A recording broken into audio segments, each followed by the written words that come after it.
नमस्कार, मैं राजा कुमार स्वागत करता हूं आपके अपने भाई के यूट्यूब चैनल प्रेडिक्शन राजा में। दोस्तों, यहां पे हमारे लिए एक बड़ी गुड न्यूज है और ये गुड न्यूज आई है सीधा कर्नाटका हाई कोर्ट से।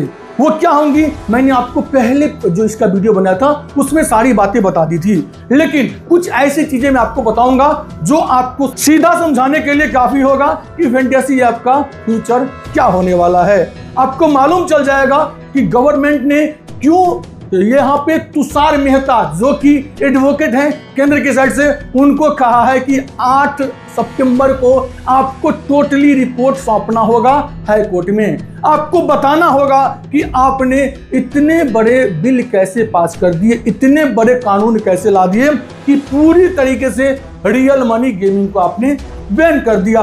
जबकि केंद्र भी समझती है, जबकि कोर्ट भी समझती है, जबकि तुषार मेहता जो केंद्र के साइड से एडवोकेट है वो भी समझते हैं। उसके बाद वहां पे सीए सुंदरम जो 823 रमी के साइड से दिग्गज वकील हैं सुप्रीम कोर्ट के, वो फिलहाल आए हैं लड़ने के लिए केस हाई कोर्ट में। वो भी समझते हैं कि इससे जो बेटिंग मार्केट है उसमें बहुत ज्यादा इजाफा होने वाला है।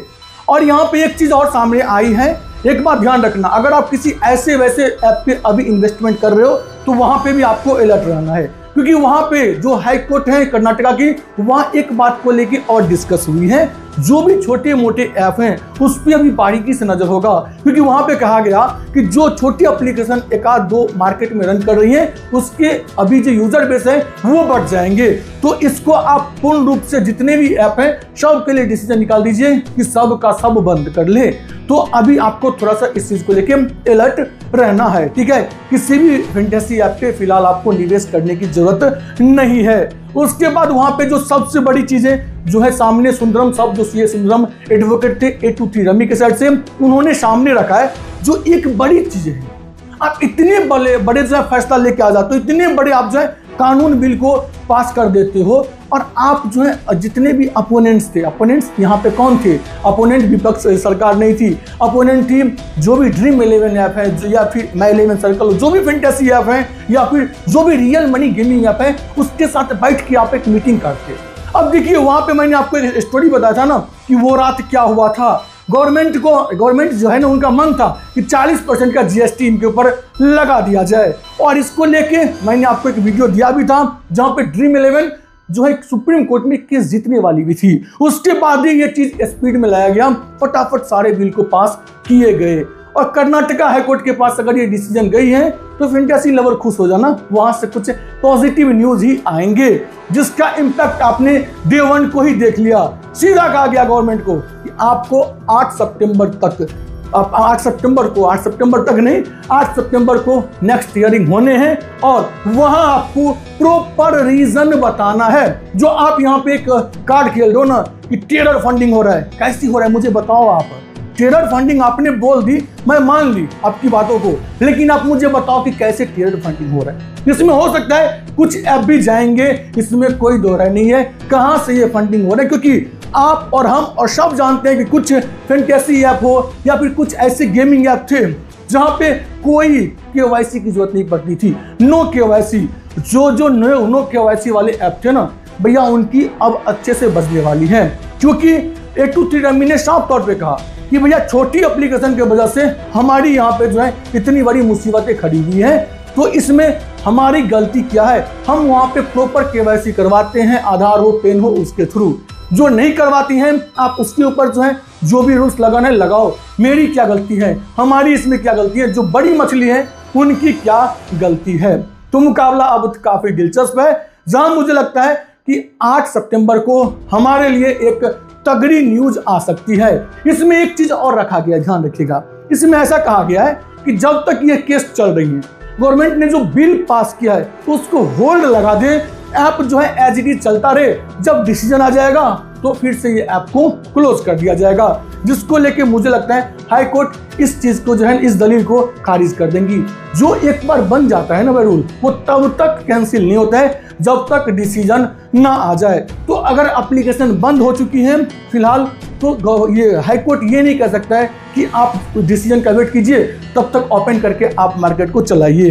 तो मेरा यहाँ पे ऐसा मानना है हाई कोर्ट इन चीजों को रीड करेंगी बारीकी से और डिसीजन देने वाली है। क्योंकि यहाँ पे बीजेपी सरकार या यूं कहूं कि केंद्र सरकार ने एक बहुत ही बड़ा टफ कॉल लिया रियल मनी गेमिंग को लेके, तो यहाँ पे ये फंस सकती हैं, यहाँ पे इनके केस कमजोर हो सकते हैं, क्योंकि आप स्किल वाले जो गेम है रियल मनी में उसे ही आप यहाँ पे समाप्त कर दिए। अब देखिए फैंटेसी में क्या होता है, स्पेशली मैं अगर ड्रीम 11 को लेके बातें बताऊं या फिर माई 11 सर्कल को लेके बताऊं, तो यहाँ पे जो टीम बनाते हैं वो पिच रिपोर्ट देखते हैं, वो प्लेयर का डाटा देखते हैं, प्रीवियस डाटा देखते हैं, सब कुछ देखने के बाद अपनी एनालिसिस करते हैं, फिर से टीम रेडी करते हैं। लेकिन बैटिंग में क्या होता है, यस नो सिर्फ करना पड़ता है, ये टीम जीतेगा ये टीम हारेगा, उस पर जो है पैसा लगते हैं, तो उससे आप बैन करो, कोई दिक्कत नहीं है। लेकिन जहां पे स्किल की यूज होती है, जहां पे लोग सोच समझ के डिसीजन लेते हैं, उसको आप कैसे जो है बंद कर सकते हो।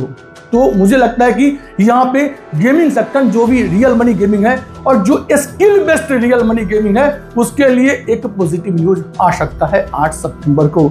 मेरा तो खूब इंतजार है और मैं उम्मीद करता हूं कि आप लोग भी 8 सितंबर का इंतजार करोगे। इसके अलावा कुछ भी बड़ी अपडेट नहीं आई है। इसमें जो मैंने आपको बातें बोल दी दोनों वीडियो में, ये बातों को आपको जो है अपने दिमाग में बैठा कर रख लेनी चाहिए। जो भी ये कह रहे हैं कि ड्रीम 11 जो है आज से खुल जाएंगी, 8 सितंबर को खुल जाएंगी, ऐसा फिलहाल कुछ अपडेट नहीं है। मैंने लास्ट वीडियो में भी कहा था, जो मैंने बताया थे कि भैया ऐसा नहीं, मैं खुद एक LLB का स्टूडेंट हूँ, मेरा LLB क्लियर हुआ है, तो मैं चीजों को समझता हूँ। 30 को हियरिंग होंगे तो बहुत सारे लोग कह रहे थे 30 को फैंटेसी ऐप खुल जाएंगे, भाई पॉसिबल ही नहीं है। फर्स्ट हियरिंग में आप डिसीजन की उम्मीद कर लेते हो। अब देखिए सेकंड हियरिंग जो 8 तारीख को होंगे उसमें चीजें खुलना स्टार्ट होगा। चीजें अब क्या होगी ना, ये सामने वाले जो गवर्नमेंट के जो एडवोकेट हैं तुषार मेहता, वो भी अपने पॉइंट रखेंगे टोटल, और उनको अब यहाँ पे ऑथेंटिक विथ डॉक्यूमेंट्स रखने पड़ेंगे सामने, जिस बेसिस पे इन्होंने ये डिसीजन लिया है। उसके बाद जो सामने वकील है ना, ध्यान रखना, मैं हमेशा कहता हूँ 823 रम्मी के ब्रांड एम्बेसडर पहले कौन थे पता है? शाहरुख खान। तो इन्होंने बहुत दिग्गज वकील CA सुंदरम को इन्होंने अपने साथ ऐड किया हुआ है, मतलब एडवोकेट के रूप में, तो वो बहुत दिग्गज वकील हैं। तो आप ये मत समझना कि यहाँ पे वकील, मैं हमेशा कहता हूँ एक चीज और, कि आज के टाइम में आपके केस कितना मजबूत है ये डिपेंड करता है कि आपके वकील कौन है। अगर आपके थोड़े से केस कमजोर भी रहेंगे ना, आप ये बात को रिलेट करते भी होंगे, और आपके वकील, अगर मान लो कि आपने वकील दिग्गज को रखा हुआ है, तो भैया आपके केस ऑटोमेटिक मजबूत हो जाएंगे। तो आज के टाइम में ये चलता है, जितने बड़े वकील होंगे उतने मजबूत आपके केस होंगे। तो 823 रम्मी यहाँ पे जो है बाजी मार के गए हैं।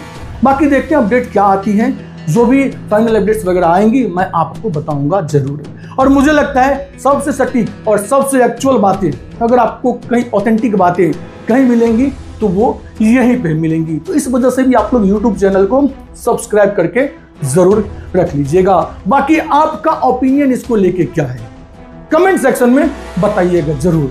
और मुझे लगता है कि यहाँ पे फैंटेसी को एक तगड़ी लाइफ मिल सकती है। ध्यान रखिएगा, ये केस अगर फैंटेसी के फेवर में आ गई, जिसके आसार मुझे लगता है 65-35 है, 65% यहाँ आ जाएंगी, 35% हो सकते हैं गवर्नमेंट कुछ ऐसा प्रूफ सामने रख दे जो रियली में टेरर फंडिंग वगैरह हो रहा हो, तब तो भैया ध्यान रखना, देश से बढ़ के कुछ नहीं है।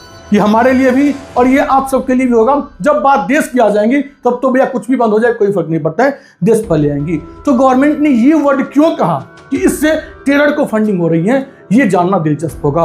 अगर इस बात को उन्होंने प्रूफ कर दी हाई कोर्ट में, तब तो फैंटेसी की बेरे नारे हो जाने हैं। अगर नहीं प्रूफ कर सकी तो भैया मुझे लगता है कि यहाँ पे एज लेके चले जाएंगी गेमिंग सेक्टर, क्योंकि वहां पे मैंने आपको पहले कहा था एक वर्ड की इमोशनल बातें आप वहां पे नहीं कर सकते हो कि भैया यूथ डैमेज हो रही हैं, तब तो आपके पास 10 ऐसी चीजें जिससे यूथ डैमेज हो रहे हैं, अब सबको बंद कर दो, अब सबको तो नहीं करोगे। तो ये चीज मुझे लगता है कि कुछ ना कुछ ऐसा 8 सितंबर को आएगा जिससे हम यहाँ तक पहुंच जाएंगे कि मैं आपको ये बता सकूं कि फैंटेसी सेक्टर जितने भी हैं या फिर रियल मनी गेमिंग सेक्टर जितने भी होंगे उनका भविष्य क्या होगा। बाकी मिलते हैं नेक्स्ट वीडियो में, तब तक के लिए बाय। आप लोग बने रहिए और अपडेट मैं आपको देता रहूंगा नीट एंड क्लीन तरीके से, और वो भी अनबेस्ड, ना गवर्नमेंट की साइड से ना फैंटेसी की साइड से। जो न्यूट्रल बातें होंगी वो मैं आपके सामने रखने का कोशिश करूंगा। धन्यवाद।